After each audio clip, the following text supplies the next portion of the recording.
We're on air, and my name is Arthur Jones, and welcome to our Google Hangout on air today. I'm the founder of the Art of Inbound Marketing and Art Jones TV, and today we are delighted to have as our guest Emily Eldredge, who is the creator of Emily International. And what we're going to spend 30 minutes or so talking about today, which I'm fascinated by, the drawing out process. The drawing out process is amazing. And that's what Emily is going to share with us. But I'm going to read her bio just so you know a little bit more about her before we introduce her. Emily International's mission is to guide people to know the truth of who they are and, through that deeper understanding, feel the peace and power that has been patiently waiting within them to be discovered. That's, in and of itself, pretty powerful. Emily works with adults, children, couples, inmates, companies, and anyone desiring to feel more at peace and empowered. So welcome, Emily Eldredge, to our Hangout. Say hi to everybody. Hello.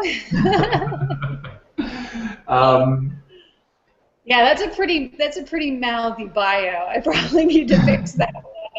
But a good one, nevertheless. I think it says exactly, you know, the notion that people can find the truth of who they are, gain deeper understanding about who they are, and feel the peace and power that's patiently waiting within them to be discovered. I mean, that says an awful lot. And I think, in my experience, I've known Emily, I don't know, Emily, 8 or 9 months. We met at a networking event here in Tucson. She told me what she did, and I kind of did like this. I went, And it inspired me to have another meeting with her to find out more. And I have to tell you that we sat down for what we both expected would be a 45-minute session.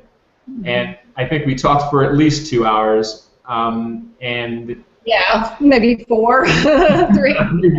maybe more. I think the people at Starbucks wanted to put us out. But, you know, I learned a lot about Emily then, and as I started this Google Hangout series, I thought she would be someone that really would be not just interesting to talk to, but someone that, in talking to, that I hope our audience connects with this notion of what the drawing out process is. Because I think it's something that each of us, it's a journey that each of us can embark on that will help us get in touch with why we do things that we do. And in saying that, in my business, understanding why you're in the business that you're in is an integral part of the coaching that I do on the marketing side of the conversation. So Emily, welcome. Tell us a little bit about the drawing out process and Emily International and how all of this came into being. Oh boy. Well, first of all, your reaction after you heard what I do, it was normal. I usually get that. I get what? Can you please who are you? And basically, what I do, the way I typically describe it when I speak in groups, and I don't remember if this is how I described it when I met you, is I release people of their inner struggles. I created a technique that releases people of their blocks, their inner blocks, and their inner struggles. And I call it the drawing out process. And I call it that for a reason, because it's a double entendre in that it's about drawing out whatever it is you're struggling with it by drawing it out on the paper. And so it's a very simple process in that I invite the person, a client comes to me, we get on the phone, it's all on the phone, and I ask them, so what is it that you're struggling with? And then they tell me about whatever they're struggling with, and it may be anything from relationship issues to business stuff to childhood things. It could be anything. And my intention is to go to the very core, as deeply as I can with that person, to the core of the biggest struggle that they're having, that they're aware of. And so we have a conversation, I find out what it is they're struggling with, and then invite them to just be present with that struggle. Let themselves feel it. Let it come up, as painful as it may be or as frustrating as it may be. And then as they let it come up, I say, what are you noticing? And people will get images, they'll get words, they get sounds, whatever. And then I invite them to draw whatever it is that they're experiencing. So that may come through as a big black hole, or it may come through as a wall, or it may look like a crying little child inside. It may look like their mother or their father. It could look like anything. And this isn't about artistry. It's really just the whole act of getting it out on paper so it's not here inside. And that whole act of getting it out on paper is extremely powerful because all kinds of stuff comes through from the subconscious. So then from that point, once they've drawn it, yeah. Can I jump in? Because yeah. I wanted to build on that because I think it's important in my growth and understanding of the work that you do kind of parallels my growth as a marketeer in that I've gone from helping people produce great content to then producing that content with the proper context for a specific audience, but then making it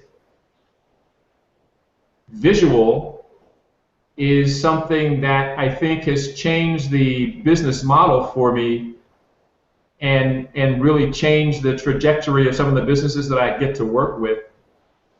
Because when we think of visual, we think of art hanging on the wall, you know, the Michelangelo's David in Florence, or whatever museum that you were in last. And it's much more important than that and impactful than that, and that's why I've incorporated visual marketing into my practice, because visuals process in the brain 60,000 times faster than words and numbers. That alone, if we're trying to reach an audience from the marketing side, you can put a chart up, or you can put a picture up. You can put the word that says baby, or you can put a picture of a cute baby over here, and that picture really is much more impactful. Mm-hmm. And I'm using the visual component to reach people, but it works because as a species, it sounds funny when I say that, but as a species, you know, humans, we were born into a world where before we could communicate, we were drawing on cave walls. Before we really had language, we were carving antelope out of wood and showing it to our mates and saying, this is what we're going to go hunt for. We've been visual since the beginning of time, and we've only had the written word for maybe 5,000 or 7,000 years, and those first words, those first characters were visual, and it's evolved into A, B, C, D, E, F, G. Mm-hmm. So when we go back to the things that have worked with us from the beginning of time, visuals work.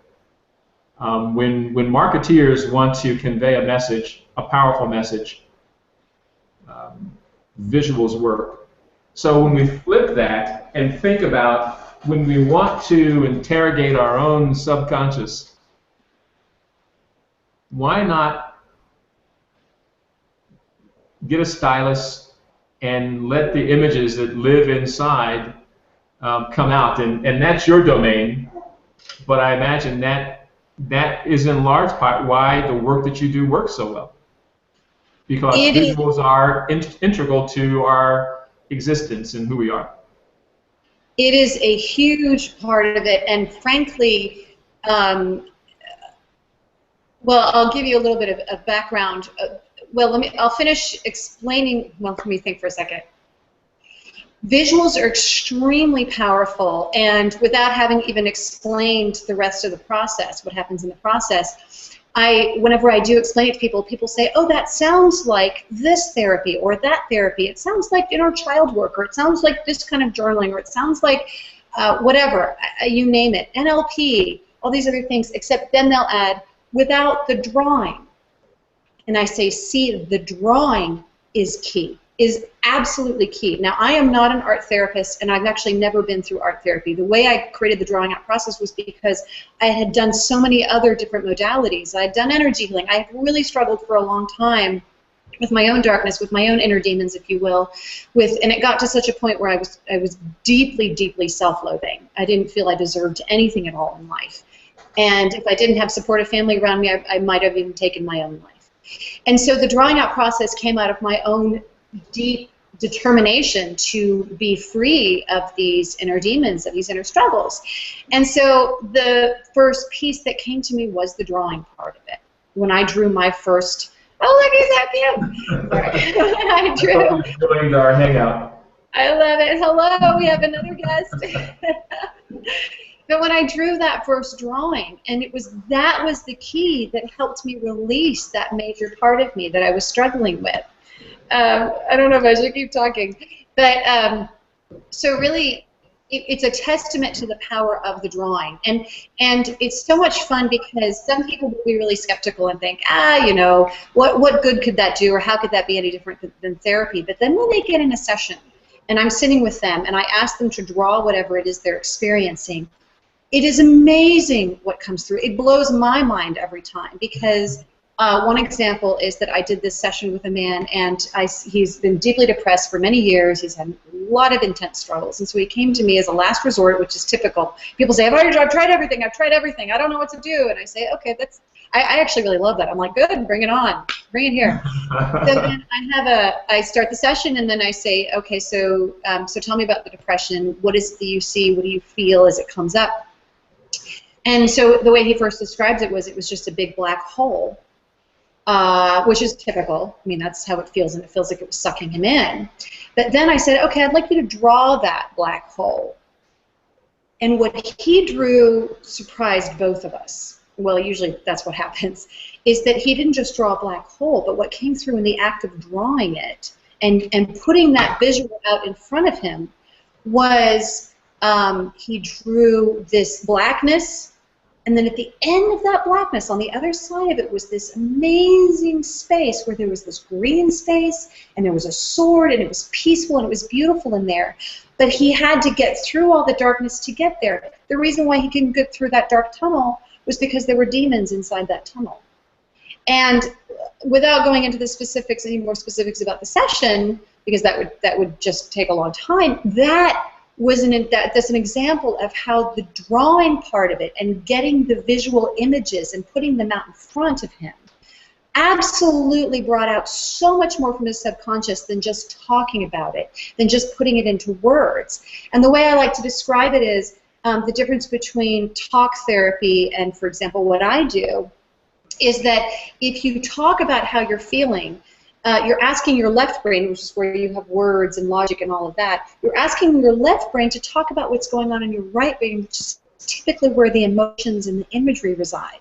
So how does that work? That's like if you're asked someone in San Francisco to talk about what's going on in New York right now. Right. Whereas if you want to know what's going on in New York, ask the guy in New York. He'll tell you what's going on in New York. The guy in San Francisco is just getting, you know, maybe what's on the TV or getting his own interpretation of it. So that's why the drawing part is so extremely powerful. And I love the example you used about that images and cave paintings came thousands of years before hieroglyphs, before actual written language.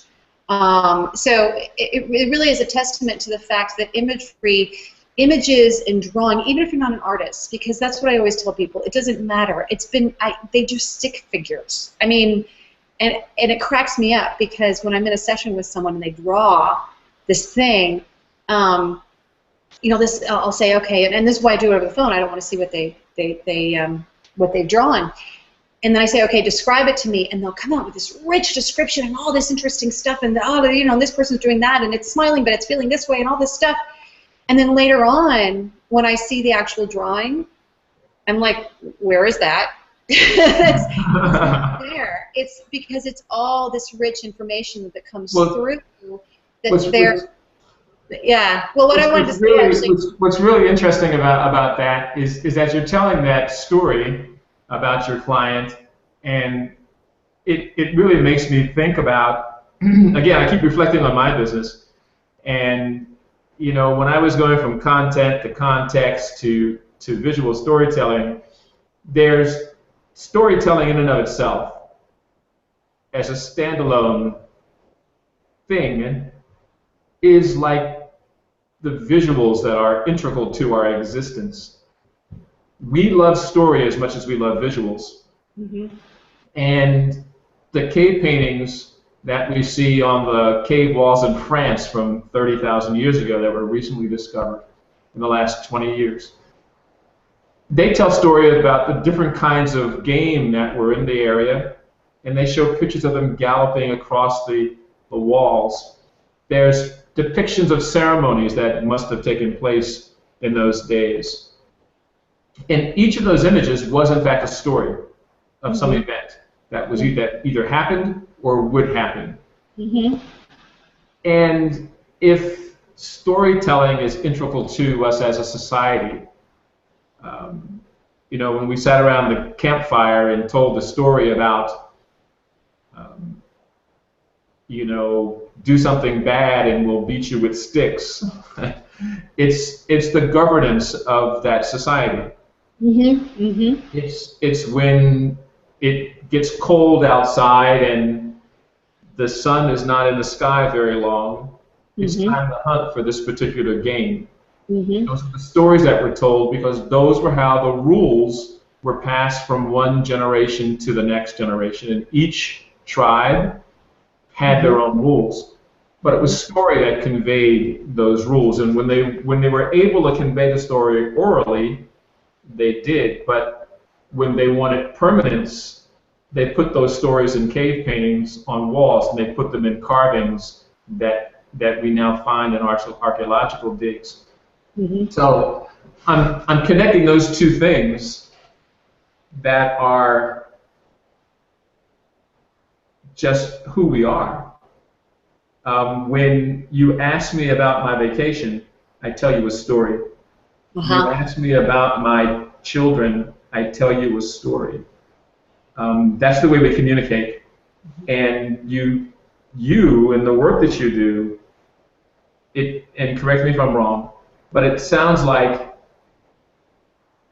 you are dispelling the myth that we learned in grade school when 20 people in the class are head down writing their cursive writing or adding 1 + 1 is 2, and then Johnny is in the class and he's doodling, and the teacher sends him to the back to the principal or someplace because he's not doing the work.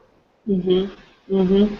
We in the Western world are acculturated to believe that images are just doodles. Unless it's hanging on the wall in the Louvre or MoMA in New York, it's just a doodle. Mm-hmm. If you're doodling, you're wasting time, is what we've been conditioned to believe through academia. And that's true in so many ways. We've been conditioned through the last century or centuries to think that we need to be more analytical. Mm-hmm. And I remember when I was doing a little work with HR people, and they would always refer to the employees as human capital asset. Wow, aren't they just people? No, they're human capital assets. We were, again, taking the person and making them something analytical. And without belaboring that point, I'm really simply trying to say that we got away from who we are, storytellers, visual storytellers. We've gotten away from the things that resonate with us as beings. We like stories, we like images. So your work, the drawing out process, sounds like it's built on things that are core to our beings. And when you encourage me to put a stylus in my hand and say, okay, now draw what you're thinking, feeling, it's a natural. But you have to give me permission to do that, because the culture says that when I sit here and just doodle, I'm doing something wrong. So the drawing out process gives me permission to connect my stylus with what I'm thinking in my head and put it on paper, which is a very powerful channel to open. So I just wanted to share that. I'm sorry for going on. No, it's perfect, and to that point, it's amazing how when I send out, if someone schedules a session with me, and I send out an email that says, be sure to have crayons and paper with you. Now, it's fine if they have markers or colored pencils, but there's something about crayons. There's something about them. And I can't tell you how many people have gotten on the phone with me and said, I bought my box of crayons, you know, at CVS or whatever, and they're ready to go. They bought the 64-pack, and they're so excited. But not only that, I'll say, well, when was the last time you actually colored with crayons? They say, oh, God, not since I was 7 or 8. 7 or 8 years old, and this person may be in their 50s or 60s or 30s or 40s. And so that we go that long because we're taught not to do those things, and rather, you know, well, that's just a childish thing. But the other reason why I love crayons, for example, is because they're so inexact. In other words, they're not as, the analytical mind wants to be exact and particular and very detailed, but crayons, you really can't be that exact. You know, the wax. You have to draw between the lines, yeah. Yeah, you can't. Yeah, it's hard enough to try to draw within the lines, but so that's what's so fun, and so it taps back into that childlike, primitive mind before analytical thought, before we put all these strictures on ourselves, when we're pure emotion and we're neurons and all of that, and even as we were talking about in terms of cave paintings, it's really tapping into something much more primal and deeper and intuitive and free within us. And I think that you were talking about the power of images and also really in the power of stories. That for one thing, what I often tell clients, because what happens next in the drawing out process is we have the conversation and then they draw whatever they're struggling with, and then I have them name that part of them, and then ask if I can have a conversation with it. Now, there's no hypnosis or anything. I just say, hey, you know, let's say the demon's name is George, and I say, is it okay if I have a conversation with George? And so then, and what I do is I'll tell the person, just let George speak, because George has a story to tell, and I want to hear George's story. And so what they're doing is they're allowing that part of them to tell its story, because inside of us, this isn't just, you know, oh, Emily Eldredge and she has her stories, and Art Jones and he has his stories. There are other stories that are deeper inside of us that we may not even know are programs that are running our lives, and stories that are informing everything we do. And so that's why the drawing and images tap into that. And even in the work that you do, it taps into, you know, if it's a marketing campaign, adding those images and having images that evoke a certain emotion. That having that image, as you said, the difference between a baby and a baby, you know, the word baby and the drawing baby. There are a million ways to draw a baby. You can draw a screaming baby, you can draw a happy baby, you can draw a depressed baby, you can draw a silly baby, you can draw a cartoon baby, you can draw a Michelangelo baby. So that's why drawings carry so much more information, and this is why I love that we're doing this, because we're educating people on the power of their own images that they have inside of them that can help them then express themselves and also discover themselves. Because in the beginning you said, you know, to know more about in my bio, that I'm all about discovering the truth of who we are. And what I have found, as a side note, is that every single part of us has good intentions for us. Even the meanest demons inside of us have good intentions, and they're just lost. Most of them are just lost, and they don't know how else to connect with you. In fact, that was the case with that gentleman who had the depression in the dark hole, is those demons. When that main demon, I asked which one wanted to speak, and he told me, and so I had a conversation with that demon. He explained that he was mean and cruel, but he didn't want to be anymore. He really wanted love, and he really wanted to connect with my client, the one who he was in. And so meanwhile, my client is terrified of this demon inside of him, and the demon's like, I just really want to be your friend. It's just that they don't necessarily know how to connect.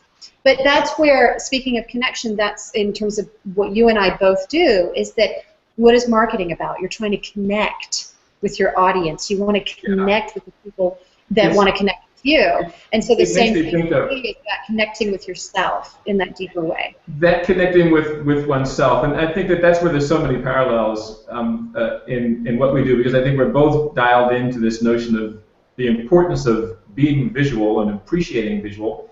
Apple, to their credit, the biggest company on the planet, has taken design and innovation, which are both born out of what's being visual and textual. We can feel it, we can sense it, and we appreciate the visual component. The Macintosh and the Apple products that I have around are aesthetically pleasing. That's visual. And they've captured that. And I think, we were talking earlier about academia. In grade school, you're taught not to doodle. That was last century. That was last millennia.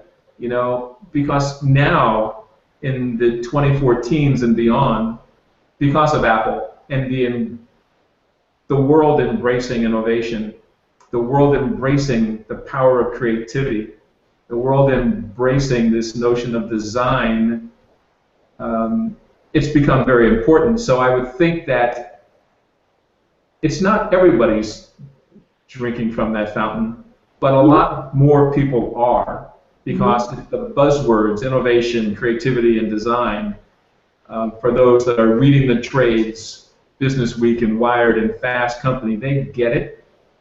Those that you might engage that are not reading those trades might still be in the last century, but it's your opportunity to bring them forward, to help them, because it's a brave new century, and certainly those that get in touch with their ability to create, well, that's a different subject, and we'll have to come back and talk about that. But I wanted to build on something you said, because I think that this is important, and tell me your perspective on this, because I know there's a presentation that I've done on brand strategy. And a lot of people think that their brand is their logo. And we're too sophisticated as a marketplace to allow the Nike swoosh to be the brand. We know that people think of Nike, and some people first think, well, they were paying 2 cents a day to people in China. That's their brand. Or they think athletics. But different people have different perspectives. There's an exercise that was done in a survey. It was British Petroleum, it was Starbucks, and I think the third one was Nike or Reebok. And they had the brand names, and then they had images, just pictures of people. And they said, associate the brand with the pictures. A visual exercise. And Starbucks was a young woman with a baby carriage. Okay. And it wasn't Nike, it was Google. The third one was Google. Google was a young Asian man, a hipster. And BP looked like Scrooge. They picked the guy with the messed up hair, the scrunched up face, like bitter bare-faced guy. Because BP, in our recent history, had dumped all that oil in the Gulf of Mexico. And in the West, we never got over it. So that brand is forever associated with that image of bitter bare-face, the Scrooge-looking character. And and this is a little off topic, but I think it is part of the conversation, because those images that people were asked to associate with those brands are the perceptions that we have in our head of those brands. And your work, the drawing out process, is very similar. You're asking us to associate the ideas and the perceptions, the beliefs that we have in our head, to convey them through our stylus with the paper in front of us. We do it all the time when we think of BP. We don't see the B and the P and the green and the yellow. We see Scrooge. Interesting. In our mind's eye, which is powerful, the way that the brain works. The visual cortex and the brain conjure up these images, That's Mhm. not what I see. I don't see DP. I see Scrooge. Right. So, and I want to add this one thing before we go, because I know we promised 20 minutes. We're at 30 now. We could go for 3 hours, I'm sure. We could totally go for 3 hours. but it's the I'm reading books all the time, and this one is The Power of Visual Storytelling. I pulled off my shelf, Wow. Yep. and Dan Rome is the person that wrote the forward in this one. And as I was preparing for our discussion today, as I began to think deeply about the work that you do, I connected with this whole notion of visual and storytelling and how it parallels the work that I do. So I Mhm. went to the library and I pulled these books off the shelf, and I'm just going to read this. I'm not going to try to paraphrase it. So bear with me.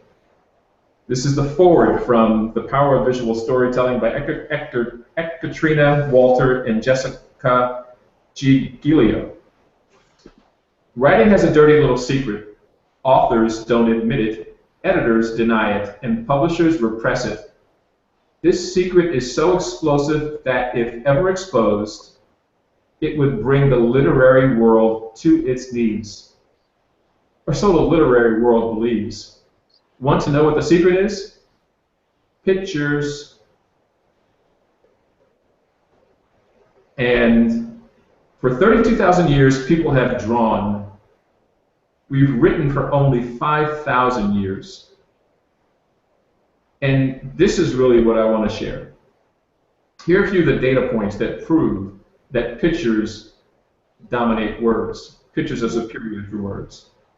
J.K. Rowling, the most successful author of our generation, finally admitted 2 years ago that she drew Harry Potter's world before she wrote the first word about it.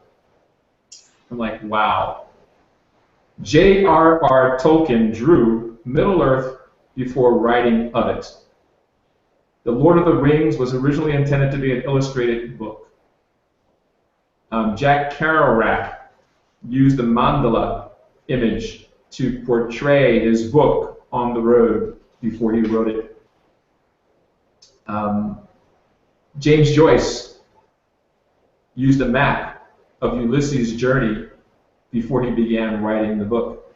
Mhm. It talks about some of the great authors of our time. They didn't just start writing, Mhm. they drew it. So this notion, they were using the drawing out process to get this idea that lived inside of them onto a canvas, a paper, a sheet of paper, who knows how big or small. Mhm. But that was the genesis of these great tomes that were written in our time and before time. That tells me that the work that you're doing is so special, because you're allowing conduits that each of us have, allowing those conduits to turn into channels for change. The same way J.R. Rowling did when she took an idea, drew it, and then turned it into the most successful series of books of our generation. You can take people by giving them an opportunity to bring crayons and paper to a room, to a meeting with you, and allow them to give voice to whatever they choose. I think that's powerful. And I'm glad that I have the benefit of having these conversations with you so I can learn more about the depth of the work that you do and gain the better understanding, because I know that the business owners that I work with, the more connected they can become with who they are Mhm. and why they do the work that they do, Mhm. the more successful that they can become. So it's probable that the drawing out process is preamble to business. It's not just people that are troubled Mm-hmm. We all are at some level. it's, it's business people that want to get connected with their vision, their mission, their purpose. Mm-hmm. Well, and what And you, mhm. I was just going to say that, and you know, I think it's very easy. I have several thoughts that I want to share. I think it's very easy to see business as purely a mental construct.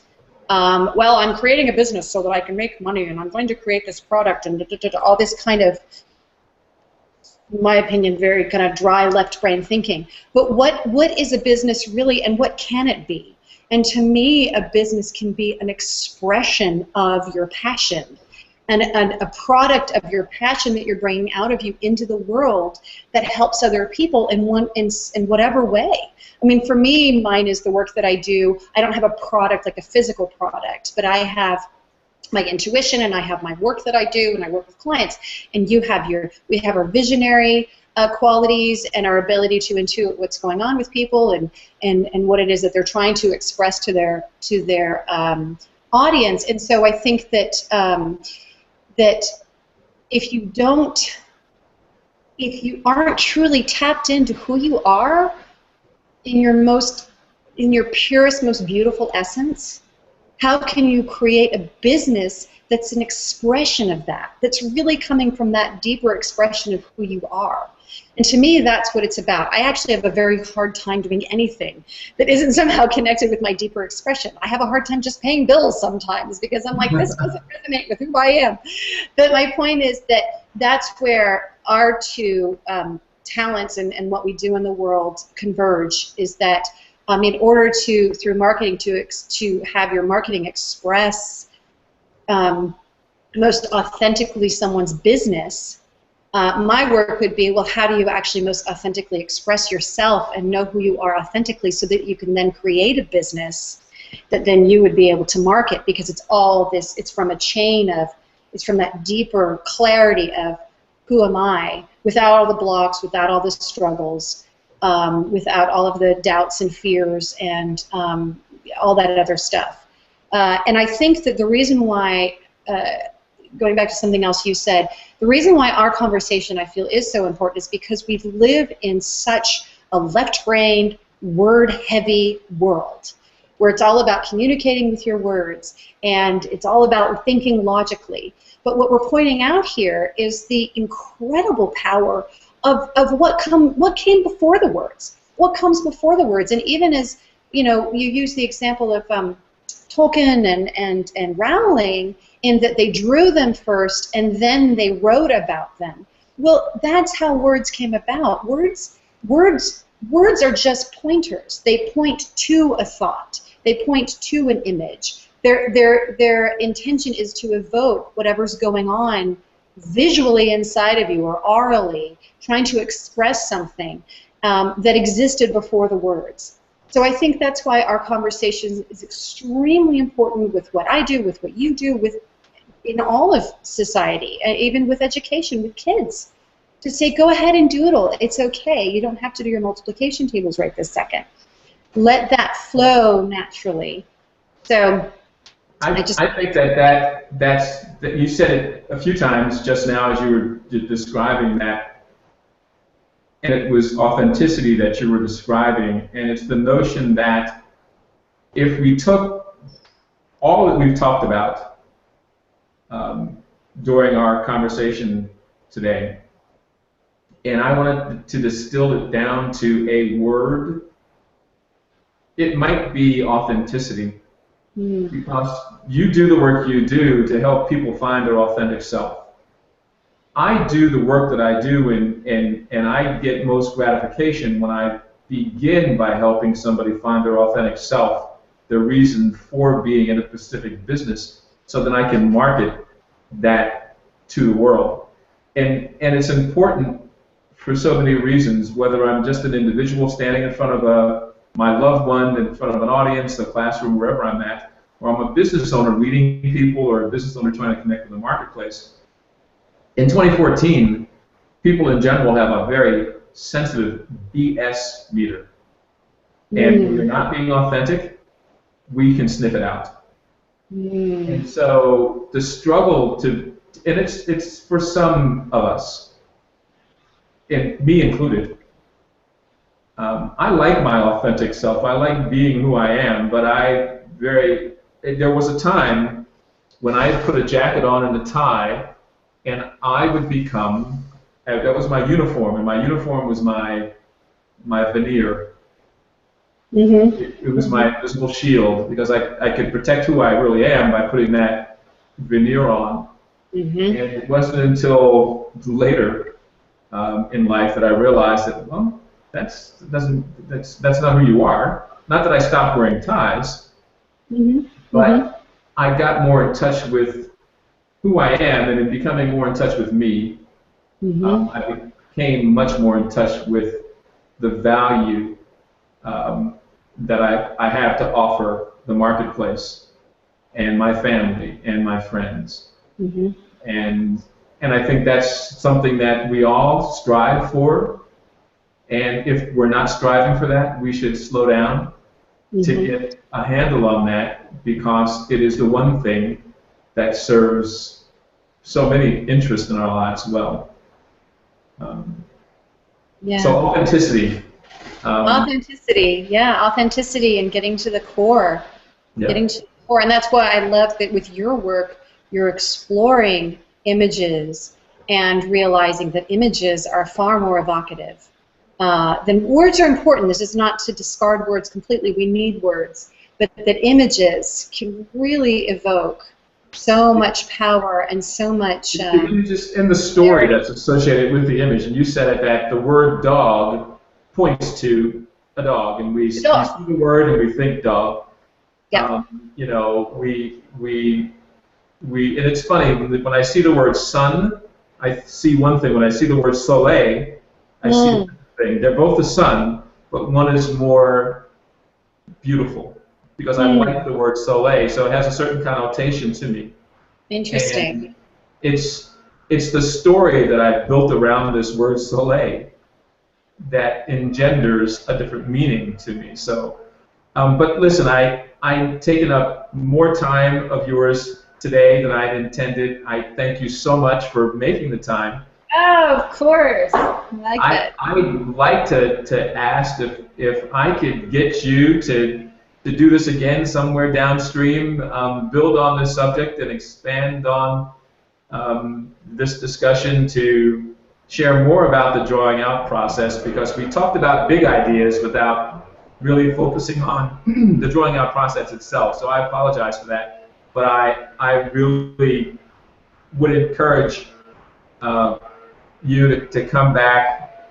I encourage our audience to grab their favorite beverage and coffee or whatever they're drinking and join us when you know Emily Eldredge is going to be back again, because this is not just an interesting discussion, it's one that it goes to the core of each of us as individuals and business people. It goes to authenticity and helping us get there. Thank you. I will come out and hang out with you anytime. Yeah, as long as you don't mind my little cup of tea. Fantastic. Fantastic. I'm a tea drinker. So much. Thank you so much, Art. You're a gem. Thank you.